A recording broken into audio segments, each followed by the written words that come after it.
Hello बच्चों, आप सभी का हिसाब मैथमेटिक्स में स्वागत है।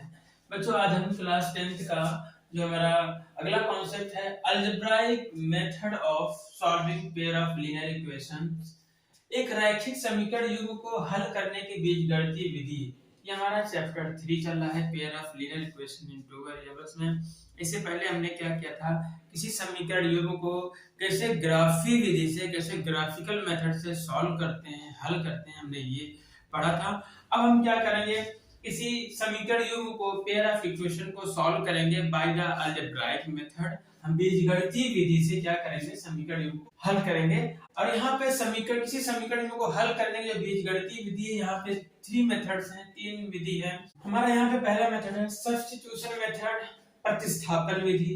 दूसरा है एलिमिनेशन मेथड, विलोपन विधि। और तीसरा है क्रॉस मल्टीप्लिकेशन मेथड, वज्र गुणन विधि। यहाँ पर जो है 3 विधियां होती हैं, 3 मेथड हैं। किसी पेयर ऑफ लीनियर इक्वेशन को सॉल्व करने के लिए हमारे पास 3 अलजेब्राइक मेथड होते हैं। तो हमें क्या करना है, एक एक करके पढ़ना है। तो पहला हम सब्स्टिट्यूशन मेथड या प्रतिस्थापन विधि को पढ़ते हैं कि कैसे इस विधि का, इस मेथड का यूज करके हम किसी पेयर ऑफ लीनियर इक्वेशन को सॉल्व करते हैं, ये देख लेते हैं। तो बच्चों, ये हमारा पहला मेथड है सब्स्टिट्यूशन मेथड, प्रतिस्थापन विधि, जिसका हम यूज करके क्या करेंगे, ये हमारा एक पेयर ऑफ इक्वेशन है, समीकरण युग्म है, इसको हमें सॉल्व करना है, इसको हल करना है। आपको पता है कि किसी समीकरण को हल करने का मतलब क्या होता है, उसमें x और y की वैल्यू फाइंड करनी होती है, जो दोनों इक्वेशन को सेटिस्फाई करता है, संतुष्ट करता है, तो होता है हमारा हल, होता है समीकरणों का। अब देखते हैं कैसे हम सब्स्टिट्यूशन मेथड का यूज करके हम इस पेयर ऑफ इक्वेशन को सॉल्व करेंगे। और हाँ, सब्स्टिट्यूशन मेथड या प्रतिस्थापन विधि में क्या करते हैं, कैसे सॉल्व करते हैं कि किसी एक समीकरण को हम ले लेते हैं और उस समीकरण में क्या करते हैं, और उस समीकरण में चाहे x की वैल्यू y के टर्म में निकालते हैं या y की वैल्यू x के टर्म में निकालते हैं। देख लेते हैं, जैसे हमारे पास ये हमारा एक समीकरण, कोई भी एक समीकरण ले लें। जैसे मैं एक समीकरण 2 को ले रहा हूँ, आप कोई भी समीकरण लिख सकते हो, चाहे समीकरण 1 ले लो, चाहे समीकरण 2 ले लो, आपको जिससे भी आसान लगे वो समीकरण ले सकते हो। तो मैं इक्वेशन 2 ले रहा हूँ, कह रहा हूँ फ्रॉम इक्वेशन 2, इसको सॉल्व कर रहा हूँ। तो फ्रॉम इक्वेशन 2 कहेंगे समीकरण 2 से हम कौन सा ले रहे हैं, समीकरण 2 ले रहे हैं। समीकरण 2 क्या हमारा है, x plus 2y is equal to 3। ये हमारा समीकरण 2 है। अब आपको ये याद रखना है कि हमने कौन सा समीकरण लिया है, इक्वेशन 2 लिया है। अब क्या करना है, इसमें हमें जिसमें आसान लगे, x की वैल्यू निकाल लो y के टर्म में, या फिर y की वैल्यू निकाल लो x के टर्म में। यहाँ पे हमें x की वैल्यू निकालने में आसानी लग रही है कि आराम से हमारा क्या है कि y के टर्म में निकल आएगा। क्या करेंगे, x की वैल्यू y के टर्म में निकालेंगे तो x इज इक्वल टू, ये हमारा 3 पहले से, ये प्लस 2 इधर आएगा, मान जाएगा 2y। तो यहाँ पे हम देख रहे हैं x की वैल्यू हमारी निकल गई है किसके टर्म में, वेरिएबल y के टर्म। मतलब x का मान हम y के पदों में क्या किया है, निकाल लिया है। अब x का मान y के पदों में आ गया है। अब क्या करेंगे, इस x का मान जो y के पदों में आया है, इसको हम क्या करेंगे, समीकरण, याद रखना है समीकरण 2 से हमने निकाला, समीकरण 1 में रखेंगे। तो x का मान समीकरण 1 में प्रतिस्थापित करेंगे। क्या करेंगे, सब्स्टिट्यूट करेंगे। तो इसीलिए इसका नाम क्या है, सब्स्टिट्यूशन मेथड है, प्रतिस्थापन विधि पढ़ा है। क्या करेंगे, x का मान समीकरण 1 में सब्स्टिट्यूट करेंगे या प्रतिस्थापित करेंगे। तो हमारा क्या हो जाएगा, हम क्या करते हैं, पहले इस इक्वेशन का भी एक नाम देते हैं, इक्वेशन नंबर 3, समीकरण 3 है ये, ठीक है। इसका भी इस्तेमाल होगा भी x का मान निकालने के लिए। तो अब क्या करेंगे, सब्स्टिट्यूट वैल्यू ऑफ x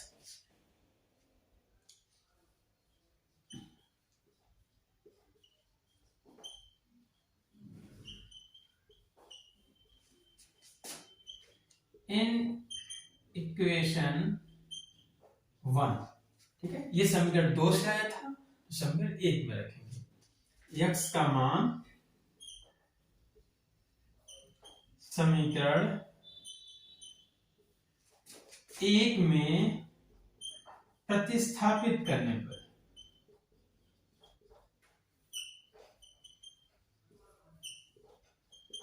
ठीक है। या फिर ये भी लिख सकते हैं कि x का मान समीकरण 1 में रखने पर, यहाँ पे लिख सकते हैं put value of x in equation 1। तो यहाँ पे रखते हैं तो समीकरण एक को पहले लिख लेते हैं। क्या हमारा समीकरण एक है 7x minus 15y is equal to 2। ये हमारा इक्वेशन 1 है। क्या करेंगे, ये x की वैल्यू हमारी आ गई है y के टर्म में। अब यहाँ पे जो x है, यहाँ पे ये x है, तो इस x की जगह हम क्या रखेंगे 3 minus 2y। तो रखते हैं 7 into x की वैल्यू है 3 minus 2y माइनस पहले से 15y is equal to 2। सिर्फ हमने क्या किया, इस x की जगह इस वैल्यू को रख दिया है। अब क्या करेंगे, इसका एक बार इसमें मल्टीप्लाई करके लिखेंगे 21 7 3 21, फिर 7 गुणा करेंगे इसमें 7 दूनी 14, और साथ में y लगा, यहाँ पे माइनस है, यहाँ प्लस है, मिला के आ जाएगा माइनस हो जाएगा। फिर हमारा ये है, ये पहले से minus 15y is equal to 2। अब यहाँ पे हम देख रहे हैं ये भी हमारा जो लाइक टर्म को एक साथ ऐड कर लेते हैं। पता है जो लाइक टर्म कौन कौन सी, यहाँ y का है, ये वाला लाइक टर्म है, इनको ऐड कर लेंगे। और ये हमारा 21 कांस्टेंट टर्म है, इधर भी 2 कांस्टेंट, इनको एक साथ कर लेंगे। तो -14 और -15 कितना होता है, -29 हो जाएगा। 29y बराबर ये 2 है, इधर आएगा, ये हो जाएगा -21। यहाँ से y बराबर क्या आ जाएगा, पहले हम 21 में से 2 घटा लेंगे तो आ जाएगा -19, और यहाँ पे हमारा -29 है, इधर आ जाएगा -29 हो जाएगा। ये माइनस माइनस क्या हो जाएगा, कैंसिल। तो हमारा y इज इक्वल टू हो जाएगा 19/29। तो ये y का मान आ गया है। अब इस y का मान क्या करेंगे, समीकरण 3 में रख देंगे, प्रतिस्थापित कर देंगे, तो आ जाएगा हमारा x का मान। कहेंगे सब्स्टिट्यूट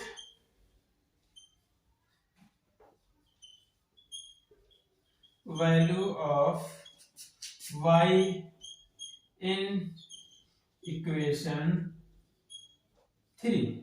कहेंगे y का मान समीकरण 3 में रखने पर, ठीक है, क्या करेंगे, y का मान आ गया है, इसको समीकरण 3 में रख देंगे। अब समीकरण 3 आपका क्या था, समीकरण 3 आपका है x बराबर 3 - 2y। ये हमारा समीकरण 3 है, आप पीछे जाके देख सकते हो। तो अब इसमें क्या करेंगे हम, ये y का मान आ चुका है, इसको उठा के इस y की जगह पे पुट कर देंगे, रख देंगे। हमारा x का मान आ जाएगा, x बराबर 3 - 2 गुणे y जगह रखेंगे 19/29। ये हो गया आपका। यहाँ पे इसको थोड़ा सॉल्व करते हैं। 3 - 19 का 19 से गुणा 2 में करेंगे तो 19 दूना 38, 38 बटे क्या जाएगा 29। क्या करेंगे, इसको हमें ये फ्रैक्शन वाला क्वेश्चन है, इसको सॉल्व करेंगे। कैसे करते हैं, 29 से गुणा 3 में कर लो, कितना आ जाएगा 3 9 27, 3 6 2 8, 87 आ गया। ये -38 पूरे का बटे 29, माइनस कर लेना, 87 में से 8 घटा लेंगे, कितना आ जाएगा, 17 में से 8 जाएगा 9 आ जाएगा, बचेगा 7 4, 49/29। ये x का मान आ गया, x बराबर 49/29। हमारा जो हल होगा, सो जो हमारा सॉल्व हुआ, तो x का मान क्या आ गया 49/29, और y का मान कितना आ गया था 19/29। ये हमारा क्या हो जाएगा, इस समीकरण हल हो जाएगा। ये सॉल्यूशन है इस पेयर ऑफ इक्वेशन जो दिया हुआ था एग्जांपल में, x बराबर 49/29, y बराबर 19/29। ये हमारा क्या हो गया, आंसर हो गया। ये सॉल्यूशन है, x और y का मान निकल आया। इसमें हम क्या कर सकते हैं, इस हल का, इस जो हमारा सॉल्यूशन है इसकी हम जांच भी कर सकते हैं, वेरीफाई भी कर सकते हैं कि ये हमारा आंसर सही है नहीं। क्या करेंगे, इक्वेशन में जो हमें इक्वेशन दिया हुआ होगा वहां पे एक बार हम थोड़ा सा वेरीफाई कर लेते हैं, देखते हैं कि हमारा आंसर सही है कि नहीं। ठीक है, ये तो हमारा ये क्वेश्चन हमारा यहाँ पे कंप्लीट हो गया है। x का मान आ गया, y का मान आ गया। ठीक है, हम अलग से एक बार वेरीफाई कर लेते हैं, इसका एक बार हम जांच कर लेते हैं कि हमारा ये आंसर सही है कि नहीं। तो हमारा जो इक्वेशन 1 पहले लेते हैं। इक्वेशन 1 हमारा क्या है, पहला इक्वेशन है 7x - 15y बराबर 2। ये हमारा इक्वेशन 1 है। इसको अगर हमें ये क्या करना है, इसको हमें इस इक्वेशन का ये क्या है, सॉल्यूशन है। क्या करेंगे, यहाँ पे x और y की जगह इन वैल्यू को रखेंगे, तो क्या होगा, ये राइट हैंड साइड के इक्वल हो जाएगा। क्योंकि अगर वेरीफाई करना, क्या करेंगे, इसका लेफ्ट हैंड साइड ले लेंगे। लेफ्ट हैंड साइड कितना है, 7x - 15y। अब यहाँ पे x की यहाँ क्या रखेंगे, हमारे पास इक्वेशन ऐसा है 49/29 है। क्या लिखेंगे, 49/29 माइनस, फिर 15 है, 15 गुणे, फिर y का मान कितना आया, 19/29, यहाँ रखेंगे 19/29। ये हमने पुट कर लिया। अब क्या करेंगे, इनको हम थोड़ा से सिंपलीफाई करते हैं, इनका सरल करते हैं। क्या होगा, 7 का पहले हम 49 में गुणा कर लेते हैं, कितना आएगा, तो आएगा 343, ये बटे नीचे 29 का 29 माइनस, फिर 15 का 19 में गुणा करके लिखते हैं, कितना आता है, आएगा 285/29। हम देख रहे हैं कि हमारा जो ये डिनोमिनेटर है हर समान है। क्या करेंगे, ऊपर को ऐसे ही माइनस कर सकते हैं, ये आपको पता होगा, 343 - 285/29। तो इसमें से घटा के देख लेते हैं कितना आता है, 3 है, 13 में से 5 गए 8 बचा यहाँ पे, फिर 3, फिर 13 में से 8 जाएगा तो आएगा 5, यहाँ पे कितना बचा, 2, 2 में से 2 0, 58/29 आ गया है। अब क्या करेंगे, 29 से भाग देंगे तो 58 में कितनी बार जाएगा, 2 बार जाएगा। अब यहाँ पे देख रहे हैं ये हमारा इक्वेशन 1 का राइट हैंड साइड है, तो ये लेफ्ट हैंड साइड लिया था, तो ये हमारा क्या आ गया, राइट हैंड साइड के बराबर। तो इस तरीके से ये हमारा समीकरण क्या हुआ, सेटिस्फाई हुआ। इसका मतलब ये हमारा आंसर क्या है, सही है। तो इसी तरह आप समीकरण 2 में भी रख के वेरीफाई कर सकते हो। समीकरण 2 में क्या करोगे, समीकरण 2 में इसी तरह हम लेफ्ट हैंड साइड में रखेंगे। देख लेते हैं समीकरण 2 में कैसे रखते हैं। तो हमारा समीकरण 2 कितना है, x + 2y = 3 है। इसका भी लेफ्ट हैंड साइड ले लेते हैं, x + 2y आ गया। सॉल्व करेंगे, जब x और y की वैल्यू रखेंगे कितना आना चाहिए, 3 आना चाहिए, हमारा वेरीफाई हो जाएगा।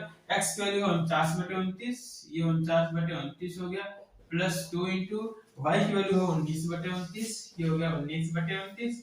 यहाँ पे हम इसको सॉल्व करते हैं, थोड़ा इजी करते हैं, कितना हो जाएगा, 19 और 2 में करेंगे तो हमें 38, 38/29 हो गया है। फिर क्या करेंगे, हर यहाँ भी क्या है, डिनोमिनेटर हमारा सेम है, तो ऊपर जोड़ लेंगे, 49 + 38, इनको जोड़ने के बाद देखते हैं कितना आता है, 9 8 17, हासिल 1, 4 3 7 8/29। अब अगर आप 29 से भाग दोगे तो कितनी बार जाएगा, 3 बार जाएगा, क्योंकि 3 9 27, 3 दूनी 6 2 8, ये आ जाएगा आपका 3 के बराबर। और ये हमारा राइट हैंड साइड है, ये बराबर किसके आ गया, राइट हैंड साइड के। ठीक, हमारा क्या हो गया, ये भी वेरीफाई हो गया। तो हम इस तरह से क्या कर सकते हैं, हम वेरीफाई कर सकते हैं अपने आंसर को कि हमारा x बराबर ये और y बराबर ये जो आया हमारा, ये सही है कि नहीं सही है। इस तरह हमारा चेक भी हो सकता है। इस तरीके से हमारा क्वेश्चन क्या होता है, यहाँ पे खत्म हो जाता है। ऐसा हमने क्या किया, वेरीफाई भी कर लिया। तो आप इस तरीके से क्या कर सकते हो, किसी भी इक्वेशन को सॉल्व करते हो, ये हमारा सब्स्टिट्यूशन मेथड होता है, प्रतिस्थापन विधि होती है। इसी कॉन्सेप्ट का यूज करके, इसी मेथड का यूज करके हमें क्या करना है, एक्सरसाइज 3.3 को सॉल्व करना है। तो आइए उसको हम सॉल्व करते हैं। बच्चों, एक्सरसाइज 3.3 का हमारा पहला क्वेश्चन है, solve the following pair of linear equations bye substitution method. निम्न समीकरण युग्म को प्रतिस्थापन विधि से हल कीजिए। हमें क्या कह रहा है, यहाँ पे कुछ समीकरण युग्म दिए हुए हैं, उनको क्या करना है, प्रतिस्थापन विधि से क्या करना, हल करना। उसका एक पार्ट ये दिया हुआ है, क्वेश्चन नंबर 1 का पहला पार्ट ये है, समीकरण युग्म दिया हुआ है। इसी तरीके के यहाँ पे 6 पार्ट है, इस क्वेश्चन के 6 पार्ट हैं, उनको हमें सॉल्व करना है। इस क्वेश्चन नंबर 1 का पहला पार्ट ये समीकरण युग्म दिया हुआ है, इसको हमें हल करने हैं, सॉल्व करने हैं by the method of substitution method, प्रतिस्थापन विधि का यूज करके हम इसको सॉल्व करना है। इसको कैसे सॉल्व करते हैं, हम इसको शुरू करते हैं। ये क्या करते हैं, समीकरण को पहले हम क्या करते हैं, नंबरिंग देते हैं, x + y = 14, ये इक्वेशन नंबर 1। फिर दूसरा है x - y = 4, ये इक्वेशन नंबर 2। हम यहाँ से सॉल्व करना स्टार्ट करते हैं। इक्वेशन 1 और इक्वेशन 2 ले लिया है। अब क्या करते हैं, किसी एक इक्वेशन को हम ले लेते हैं, उससे हम x का मान या y का मान निकाल लेते हैं। क्या करते हैं, यहाँ पे समीकरण नंबर 1 ले लेते हैं, आप कोई सा भी ले सकते हो। तो समीकरण 1 से या क्या कह सकते हैं, फ्रॉम इक्वेशन 1, क्योंकि हमने इक्वेशन 1 को ले लिया। ठीक है, इक्वेशन 1 क्या हमारा है, यहाँ पे x plus Y is equal to 14, equation number 1 है। यहाँ पे चाहे आप x इक्वल टू निकाल लो, चाहे आप y की वैल्यू निकाल लो x के टर्म में, क्या हो जाएगा यहाँ पे, अगर हम x बराबर निकालना चाहें x बराबर हो जाएगा 14 माइनस y, ये x प्लस y बराबर 14 है, तो x बराबर 14 माइनस y हो गया। इसको हम एक नाम देते हैं समीकरण number 3।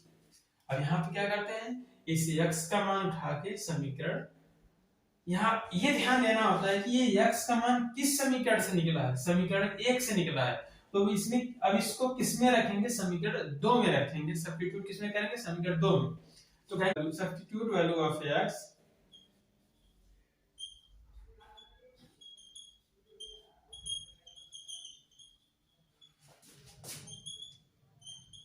In equation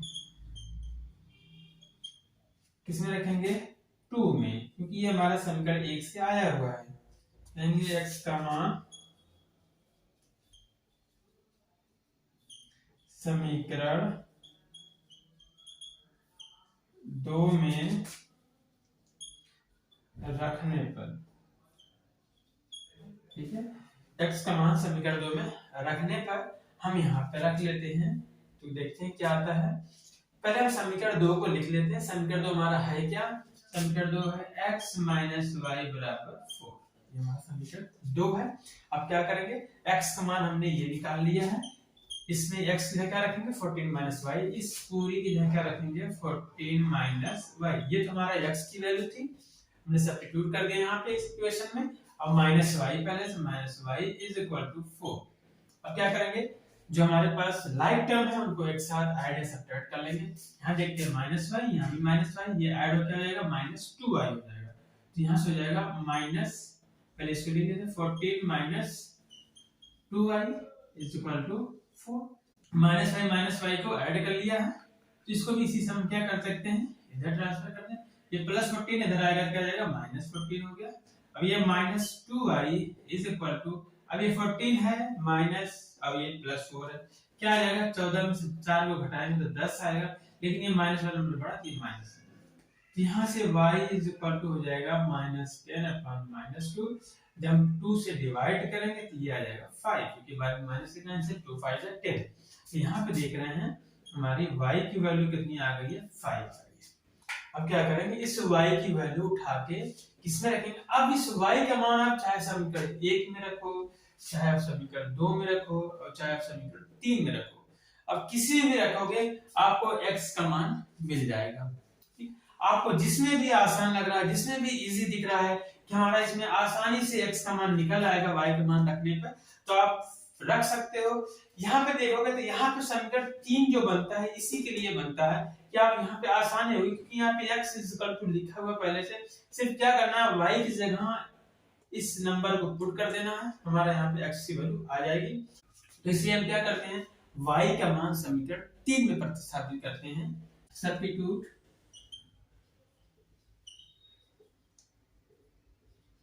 value of y in equation 3, कहेंगे y का मान समीकरण 3 में रखने पर, अब क्या करो, y का मान समीकरण 3 में रख दो। हमारा समीकरण 3 क्या था, x बराबर 14 माइनस y था, ये y का मान दिया हुआ है, सिर्फ y की जगह पे इसको रख देंगे, 14 में से 5 घटा लेंगे, आ जाएगा 9।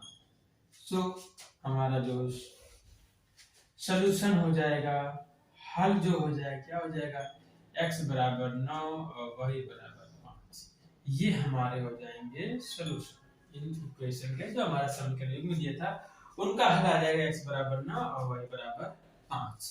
तो इस तरीके से हमारा क्वेश्चन नंबर 1 का पहला पार्ट क्या होता है, खत्म होता है। अब देखते हैं इसका सेकंड पार्ट में कैसे कितना आंसर आता है। तो बच्चों ये हमारा क्वेश्चन नंबर 1 का सेकंड पार्ट है, यहाँ पे देख लेते हैं कैसे सॉल्व होगा।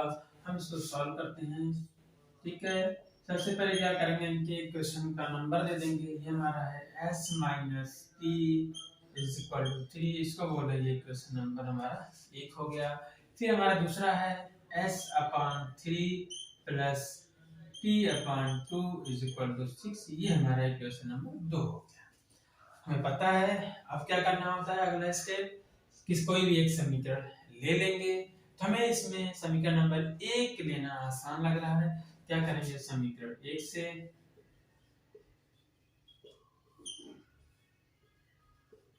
मतलब फ्रॉम इक्वेशन 1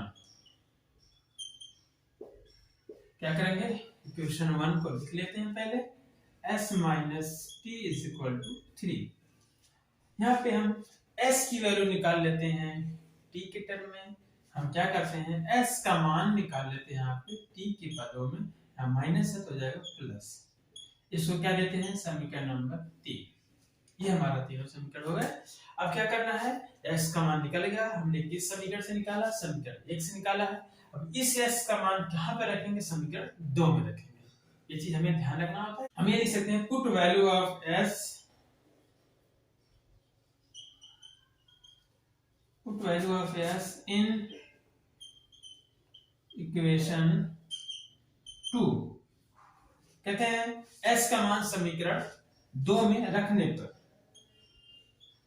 s का मान समीकरण 2 में रखने पर, 2 हमारा ये है, लिख लेते हैं इसको। इसको हमने यहाँ पे पुट वैल्यू ऑफ s लिख दिया। आप लिख सकते हो substitute value of s in equation 2। तो क्या हो जाएगा आपका समीकरण 2, यहाँ पे कितना है, s/3 plus t/2 is equal to 6 है। यहाँ पे वैल्यू को पुट करते हैं। s हमारा कितना है, यहाँ पे रख देते हैं। आगे इसके आगे क्या होगा स्टेप, s की वैल्यू 3 प्लस t है, तो इस s के यहाँ क्या रखेंगे, 3 प्लस t। यहाँ हो जाएगा 3 plus t plus t/2 is equal to 6। अब क्या करना है, इनको सिंपलीफाई करना है। यहाँ पे सिंपलीफाई करेंगे, इसको हल करेंगे तो हमारा आ जाएगा t का मान। तो यहाँ पे कैसे हल करते हैं, यहाँ डिवाइड बाय 3, यहाँ डिवाइड बाय 2, इनका एलसीएम ले लेंगे। कितना आ जाएगा, 6 आ जाएगा। 3 और 2 का एलसीएम 6 हो गया।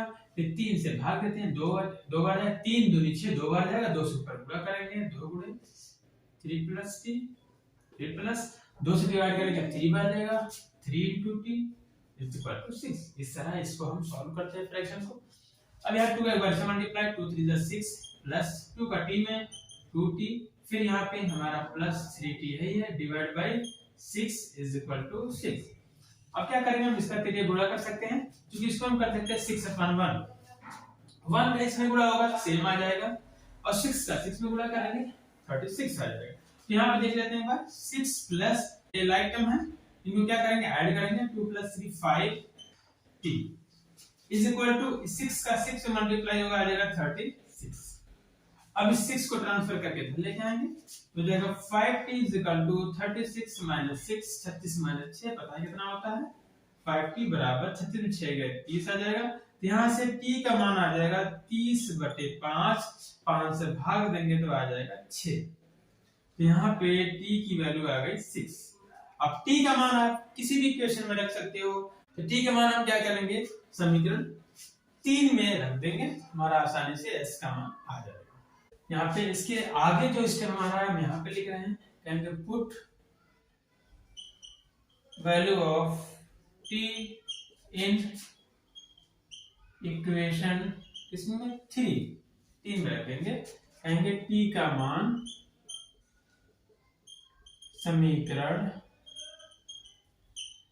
3 में रखने पर कितना आ जाएगा, s बराबर है क्या हमारा समीकरण 3, ये s बराबर 3 प्लस t, ये समीकरण नंबर 3 था हमारा। अब यहाँ पे t जहाँ 6 रखेंगे, 3 प्लस 6 बराबर 9। तो इसलिए हमारा जो आंसर होगा, अतः हमारा आंसर क्या होगा, s बराबर 9 आएगा और t बराबर कितना आ जाएगा 6। ये हमारा क्या हो जाएगा, इस समीकरण के हल हो जाएंगे। तो ये हमारा सेकंड पार्ट होता है। तो इस क्वेश्चन का हमारा तीसरा पार्ट है, इसको सॉल्व करते हैं। हमारा पहला समीकरण है 3x माइनस y इसका 3, समीकरण नंबर 1। फिर उसके बाद दूसरा समीकरण है 9x माइनस 3y बराबर 9, समीकरण नंबर 2। यहाँ पे क्या करते हैं, समीकरण 1 ले लेते हैं। तो समीकरण 1 से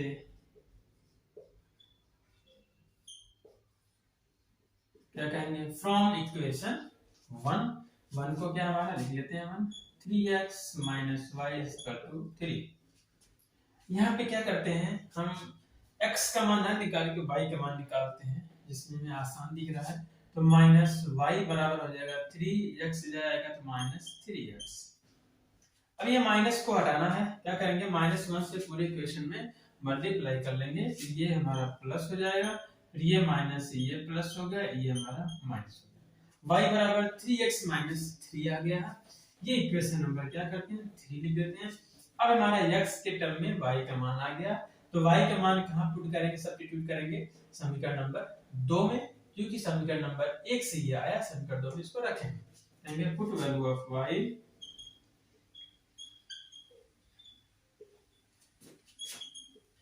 इन इक्वेशन 2। कहेंगे y का मान समीकरण 2 में रखने पर, y का मान समीकरण 2 में रखते हैं। समीकरण 2 हमारा क्या है 9x माइनस 3y बराबर 9 है। अब क्या करेंगे, इस y की जगह पे क्या रखेंगे, इस इक्वेशन रख देते हैं, तो जाएगा 9x माइनस 3 गुणे y की जगह रखेंगे 3x माइनस 3।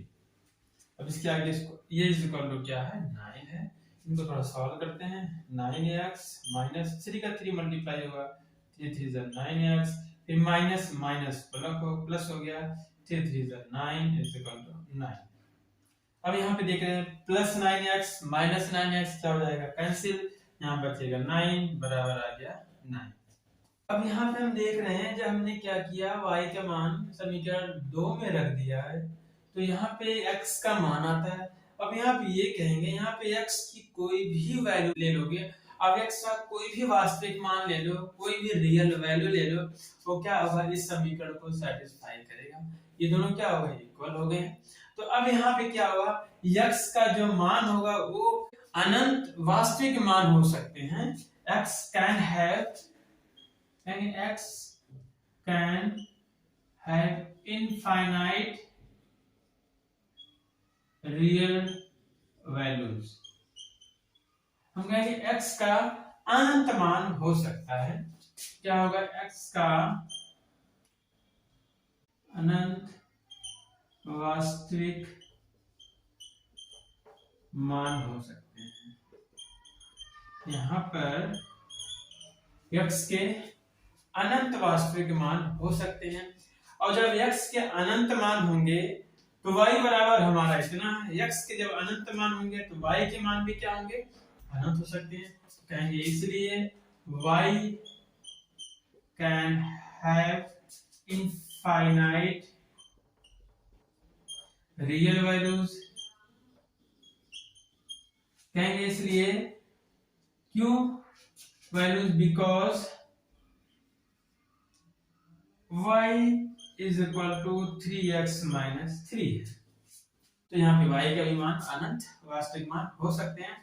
इस तरीके से हम ये यहाँ पे ये कह सकते हैं, इसका रिजल्ट ये निकल के आता है, इसके जो सॉल्यूशन होंगे इनफाइनाइट मेनी सॉल्यूशन होते हैं, जो इसके जो हल होंगे सॉल्यूशन होंगे अपरिमित रूप से अनेक हल होंगे।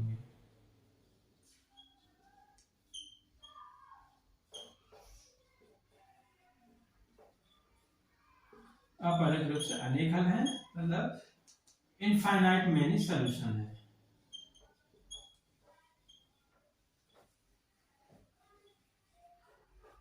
इनके अनंत हल होंगे। तो ये हमारा क्वेश्चन नंबर 10 का थर्ड पार्ट भी क्या होता है कंप्लीट होता है। फोर्थ पार्ट को देखते हैं। ये क्वेश्चन नंबर जो हमारा फर्स्ट का फोर्थ पार्ट है इसको सॉल्व करते हैं।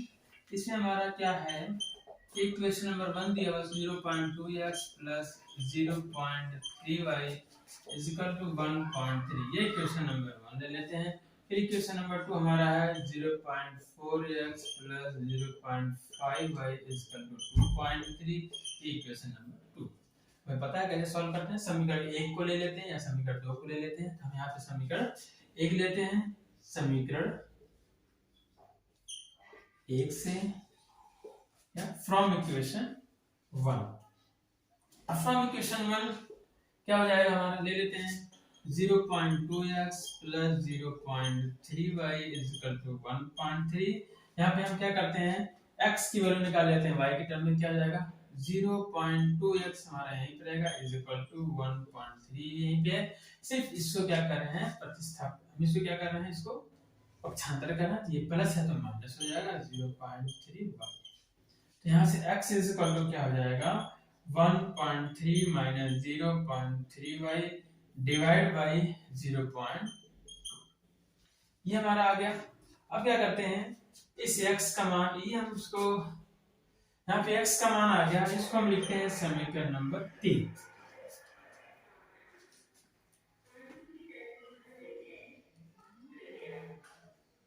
अभी हमारा समीकरण नंबर 3 आ गया, x का मान आ गया। अब इसका x का मान क्या करते हैं समीकरण 2 में पुट कर देते हैं, कहेंगे x का मान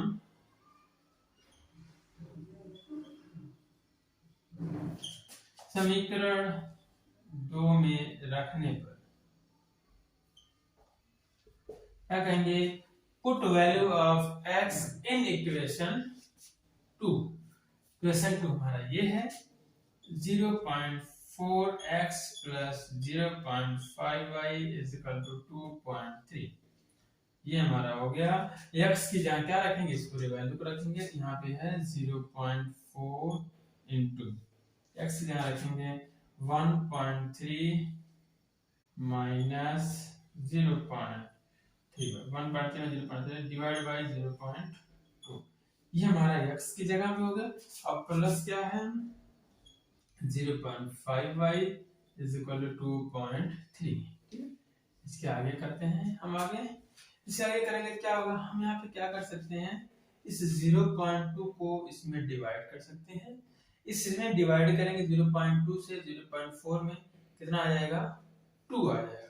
यहाँ पे अगर हम क्या करें 0.4 डिवाइड बाई 0.2, ये डेसिमल क्या होगा कैंसिल हो जाएगा, 10 से ऊपर नीचे मल्टीप्लाई करेंगे, ये 4/2 बचेगा, तो यहाँ बचेगा 2।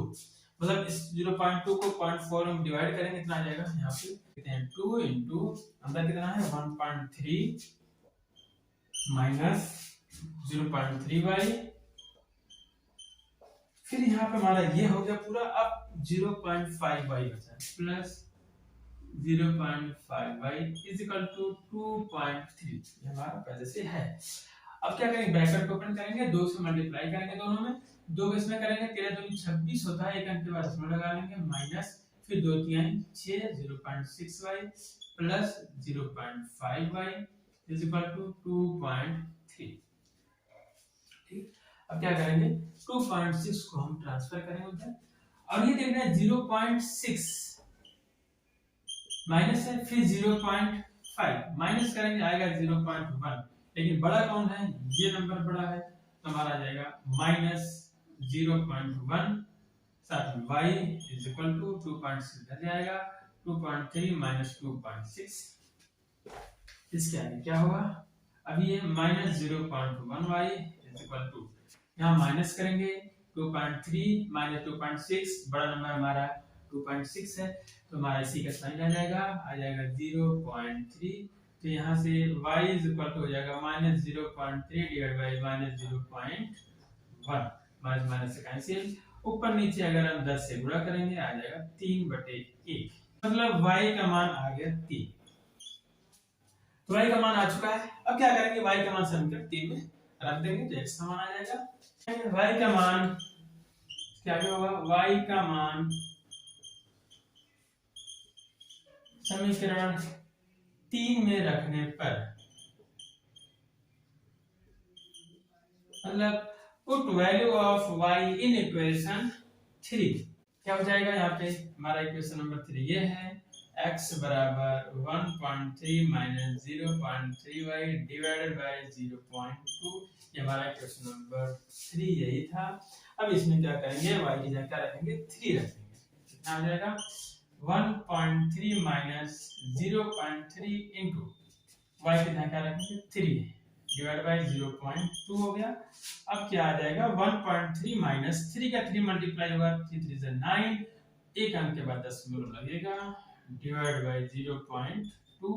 अब 1.3 से 0.9 को माइनस करेंगे कितना आ जाएगा, ये आएगा 0.4, डिवाइड बाय 0.2। ऊपर नीचे 10 से गुणा करेंगे तो ये हमारा डेसिमल हट जाएगा, 4/2 बराबर 2। मतलब आपका x का मान क्या आ गया है, यहाँ पे 2 आ गया। इस तरीके से इस तरीके से इसका सॉल्यूशन जो होगा x बराबर 2 होगा और y बराबर 3 होगा। ये हमारा क्या जाएगा आंसर।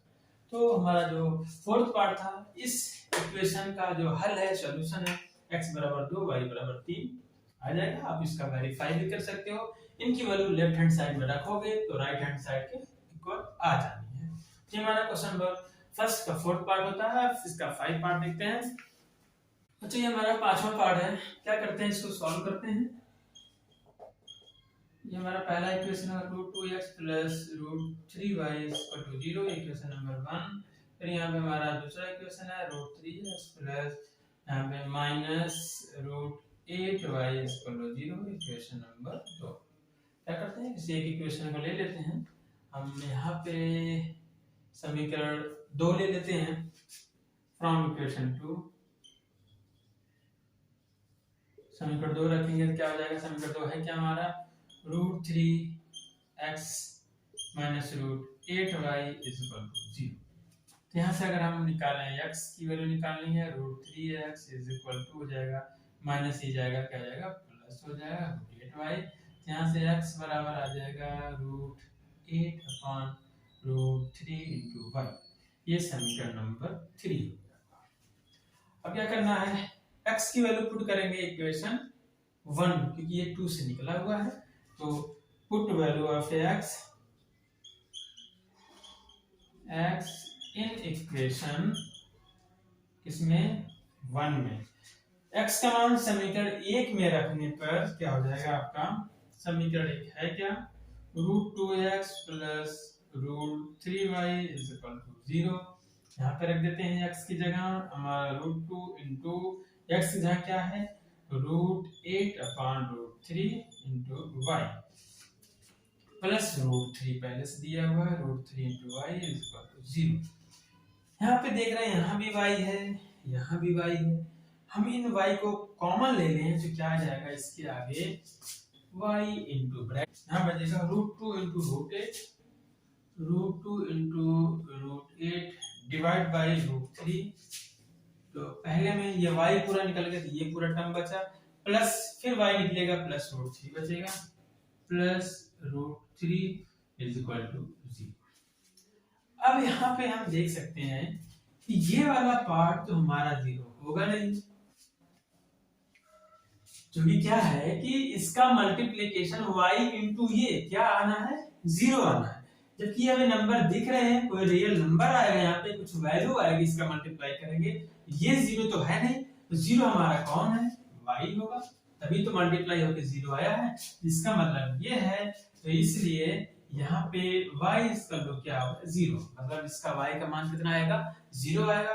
अब y की वैल्यू कहाँ पे रख देंगे, इक्वेशन 3 में रख देते हैं। फिर कहते हैं put value of y in equation 3। मतलब y का मान समीकरण 3 में रखने पर, समीकरण 3 हमारा क्या है, x बराबर √8/√3 × y जहाँ क्या रखेंगे 0, तो √8/√3 × 0 हमें पता है, किसी भी नंबर में 0 से मल्टीप्लाई करने पे क्या आता है, 0 ही आता है, x बराबर 0। तो इस तरीके से हमारा जो आंसर होगा, सो जो हमारा आंसर होगा x = 0 एंड y = 0, ये हमारा क्या होगा, आंसर होगा। मतलब इस जो हमारा पेयर ऑफ इक्वेशन दिया हुआ है, समीकरण युग्म दिया हुआ है, इनका हल क्या है, 0 है। यहाँ पे इसका वेरीफाई बहुत आसानी से हो सकता है। x का मान 0 रखेंगे, ये पूरा 0, y का मान 0, फिर ये पूरा 0, 0 में 0 ऐड होगा पूरा 0, मतलब 0 के इक्वल है। सही हो सकता है। तो ये हमारा जो 5th पार्ट है क्वेश्चन नंबर 1 का कंप्लीट होता है। अब यहाँ पे हमारा एक और पार्ट बचता है क्वेश्चन नंबर 1 का 6th पार्ट, वो आप खुद करके देख लेना। तो बच्चों हमारा ये लेक्चर यहीं तक, इसके अगले क्वेश्चन को हम नेक्स्ट लेक्चर में करते हैं। Have a nice day, take care.